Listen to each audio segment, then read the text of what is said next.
आदाब दोस्तों, मैं सनम एजाज और कश्मीर से श्रीनगर से अब तक की लाइव नशरियात में दिन भर की सूरत में कई बड़े मुद्दे हैं जिन पे नज़र डालनी ज़रूरी है। क्रेरी का इनकाउंटर और उसमें आज ब्लास्टिंग करने के बाद जो हाइड आउट है, ब्लास्टिंग करने के बाद एक और मिलिटेंट के मारे जाने की खबर है। और इसके साथ साथ अगर देखा जाए तो कोविड के हवाले से कोई राहत नहीं, अभी जो अपडेट आया हुआ है वो भी वही रोंगटे खड़े कर देने वाला है। लेकिन सबसे खतरनाक बात जो कल हुई थी रियासी के मामले में, और उस पर आज मुल्क भर के साथ साथ जम्मू कश्मीर में भी जो इस वक्त लोगों में गम गुस्सा पाया जा रहा है, उसके बाद सबका यही कहना है कि ऐसे अशखास जो मजहबी बुनियादों पर या ज़ात पात की बुनियादों पर पंगे खड़ा करने की कोशिश करते हैं, ऐसे के खिलाफ सख्त से सख्त कार्रवाई होनी चाहिए। और श्रीनगर में भी आज मुजाहिरा हुआ, उलमा थे, इलाके के नौजवान थे, बाकी लोग थे, नागाम हैदरपुरा के इलाके से, सनत नगर के इलाके से वो मुजाहिरा हुआ। उसके साथ साथ दूसरी जगहों से भी मुजाहरे हुए और लगातार पुलिस उस चीज़ पर पूरी तरह से नज़र रखी हुई है। लेकिन इसमें थोड़ा सा है कि इस तरह के लोग जो होते हैं, जो इस तरह के बयान देते हैं, उनका मुद्दा मकसद ज़रूर होता है कि डिफरेंसेस लोगों में हों और उनकी सियासत, उनकी दुकान साफ जाहिर है उसके पीछे कोई बड़ी कोई सियासी जमात, कुछ बड़ा मकसद हो सकता है। ऐसे कोई नहीं है कि वो इन हालात में, जब इस तरह के हालात थे, इन हालात में वो इस तरह का बयानबाजी करे।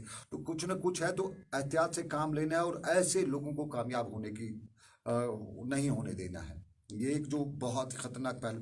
तीसरा, हमारा अभी भी आज भी राजौरी के नौजवान जो थे, राजौरी के लोग जो हैं, जो राजौरी का इनकाउंटर उस पर आज भी लोग हमें लगातार बता रहे थे कि उनके एफएसएल के टेस्ट लिए गए हैं, सब कुछ लिया गया, लेकिन अभी तक भी कोई ठोस जो है कार्रवाई अमल में नहीं लाई जा रही है। और वहाँ के लोग हमें बता रहे थे कि हम एडमिनिस्ट्रेशन तक ये बात पहुंचाएं कि वो लोग चाहते हैं कि जो 3 नौजवानों का है, जिसके बारे में वो लोग इल्ज़ाम लगा रहे हैं कि वो फेक इनकाउंटर है, उस फेक इनकाउंटर की तहकीकात का मुतालबा किए जा रहे थे।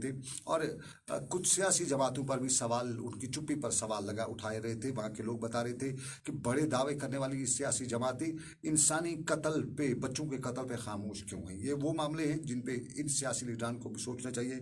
और वज़ीर-ए-आज़म से भी लोग अपील कर रहे थे कि वो इस मामले में तहकीकात करें, क्योंकि लोग जो कॉन्फिडेंस का लेवल है वो गिरना शुरू हो जाता है जब इस तरह के वाक़यात पेश आते हैं। और एक शख्स किसी भी, चाहे वो यूनिफॉर्म में हो या किसी भी जगह पे, वो पूरी कम्युनिटी पे फिर सवाल खड़ा कर देता है। और जो शुपियाँ का वाक़ा है, इससे सवाल खड़ा हुए हैं। लेकिन इस सारे के बीच में कोविड है, और कोविड में अब लॉकडाउन ख़त्म हो चुका है, ज़िंदगी नॉर्मल सी आ रही है। वो लौटा दे कोई मेरे बीते हुए दिन वाली कहानी याद आ रही है। लेकिन इसमें बीते हुए दिन तो ठीक है, लेकिन एहतियात ज़रूरी है। लेकिन सरकार कहाँ पे है, ये बहुत से लोग आपसे पूछ रहे हैं। इस सारे दौरान जो 4 महीने से लेकर 6 महीने का टोटल गैप मिला कि बाकी चीज, उसमें सरकार ने क्या किया, और सरकार ने क्या किया, हम लोग हमें यही बता रहे हैं कि सरकार ने जो असली हॉस्पिटल थे, जहां पे लोगों को ट्रीटमेंट था, उनको कोविड में कर दिया।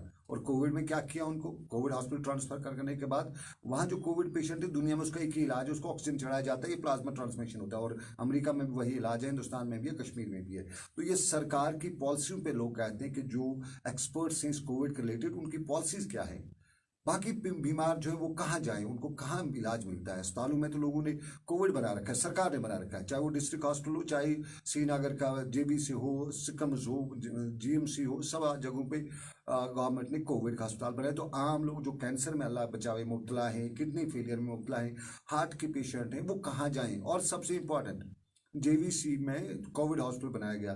जेवीसी में ऑप्थाल्मिक यूनिट था, वहाँ पे ऑर्थोपेडिक यूनिट था, गायनी यूनिट था, वहाँ पे बाकी यूनिट है, वहाँ के डॉक्टर कहाँ हैं, ये जरा पूछा जाए। यही हाल एसएमएचएस का है। वहाँ जो डॉक्टर हैं जो बड़ी बड़ी तनख्वाहें लेते हैं, स्किन के, हार्ट के, लंग के, टांग के, हड्डी के, ये जो डॉक्टर्स हैं वो कहाँ हैं, कहाँ वो जब उनके वो ब्लॉक बंद ही है, जहाँ पेशेंट्स आना जाना नहीं है, तो कहाँ है कि गवर्नेंस कहाँ पे हो रही है। इसी तरह सूरा के हवाले से भी पूछा जाता है, लोग पूछ रहे हैं कि गवर्नेंस कहाँ है, बड़ी बड़ी तनख्वाहें दी जा रही हैं, लेकिन आखिर वो लोग कहाँ पे हैं। और सबसे इंपॉर्टेंट बात, क्या अफसरी घर से चलाई जाती है। इस कोविड में बहुत सारे अफसर घरों में बैठे हुए थे और घरों से वो अफसरी चला रहे थे।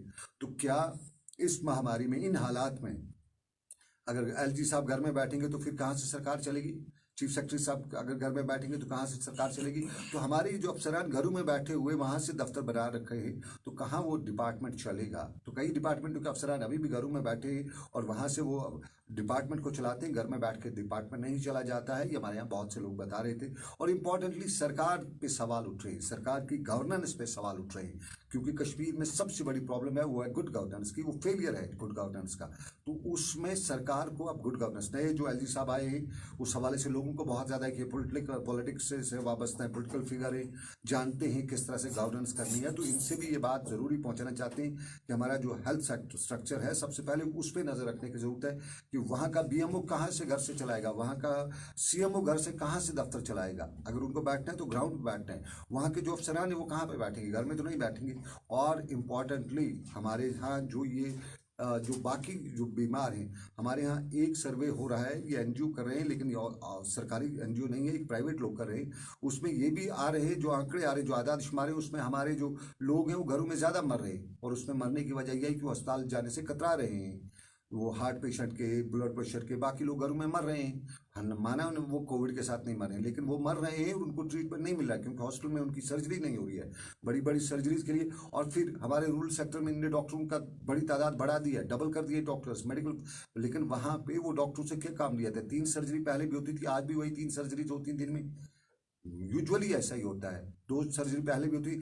हमने इंफ्रास्ट्रक्चर बढ़ाना है, पहले हेल्थ सेक्टर में इंफ्रास्ट्रक्चर बनाना है। अगर कहीं ऑपरेशन थिएटर एक है तो 2 है ऑपरेशन थिएटर बनाए, ताकि शिफ्ट में अगर 4 वहाँ सर्जन है तो 4 सर्जन शिफ्ट में काम करेंगे। हमारे हेल्थ स्ट्रक्चर को बढ़ाने की जरूरत है, इसमें इंफ्रास्ट्रक्चर और थोड़ा सा गवर्नेंस जो है, गुड गवर्नेंस को अकाउंटेबल बनाना है। इन लोगों को जो हमारे हेल्थ ऑफ अफेयर्स पे उनको अकाउंटेबल बनाना, उनसे पूछना है कि आपका ओपीडी कितना है दिन का, आपका आउटकम क्या है और आपका आईपीडी क्या है, ये जरूरी देखना है।